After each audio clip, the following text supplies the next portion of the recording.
Chapter 69. Oh, so that's who Fenris smelled in Chapter 63. We must have lost an entire day returning to Valhalla because dinner was underway in the feast hall of the slain. Valkyries flew around with mead pitchers. Einar threw bread and roasted skinamir at each other. Clusters of musicians jammed out all over the room. The fiesta slowly quieted as our procession made its way toward the Thane's table. An honor guard of Valkyries carried the bodies of Gunilla, Irene, and Margaret, covered with white linen on stretchers. I had hoped the fallen might come back to life when they reached Valhalla. Couldn't Valkyries become Einar? But it didn't happen. Mallory, X, TJ, and Halfborn followed the litters. Sam, Blitzen, Hearth, and I brought up the caboose. Warriors glared at us as we passed. The Valkyries' expressions were even worse. I was surprised we weren't killed before we reached the Thanes. I suppose the crowd wanted to see us publicly humiliated.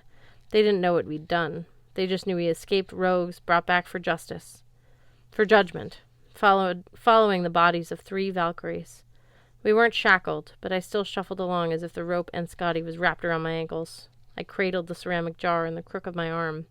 Whatever else happened, I couldn't lose that. We stopped in front of the Thane's table.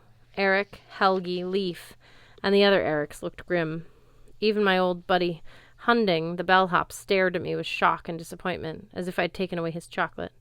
Helgi finally spoke. "Explain."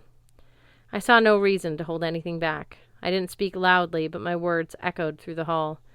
When I got to the fight with Fenris, my voice failed me. Sam picked up the story. When she was done, the Thanes sat silently. I couldn't read their mood. Perhaps they were more unsure now than angry, but it didn't matter. Despite my talk with my father, I didn't feel proud of what we'd accomplished. I was only alive because the 3 Valkyries in front of me had kept the fire giants at bay while we chained the wolf. No punishment from the Thanes would make me feel worse than that. Finally, Helgi rose. "This is the most serious matter to become before this table in many years. If you speak truly, you have done deeds worthy of warriors. You have stopped Fenris Wolf from breaking free. You have sent Surt back to Muspelheim. But you acted as rogues, without the leave of the Thanes, and in questionable company." He glanced distastefully at Hearth, Blitz, and Sam. "Loyalty, Magnus Chase. Loyalty to Valhalla is everything. The Thanes must discuss all this in private before passing judgment. Unless Odin wishes to intercede." He glanced at the vacant wooden throne, which of course stayed empty. Perched in the backrest, the ravens fixed me with their glittering black eyes. "Very well." So Helgi sighed. From my left, a booming voice said, "Odin wishes to intercede."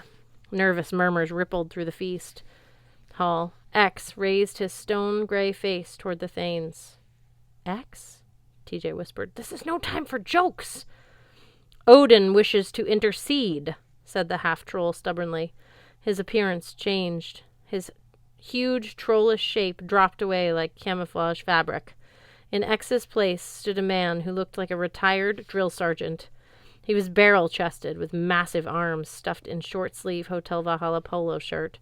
His gray hair was close-cropped, his beard cut square to accentuate his hardened, weathered face. A black patch covered his left eye. His right eye was dark blue, the color of vein blood. At his side hung a sword so massive it made Jack, the pendant, tremble on his chain. The man's name tag read Odin, Allfather, Owner, and Founder. "Odin!" Sam dropped to one knee. The god smiled down at her. Then he gave me what I thought was a conspiratorial wink, though it was hard to tell since he only had one eye. His name rippled through the feast hall. The Einar got to their feet. The Thanes rose and bowed deeply. Odin, formerly the half-troll known as X, marched around the table and took his place on the throne.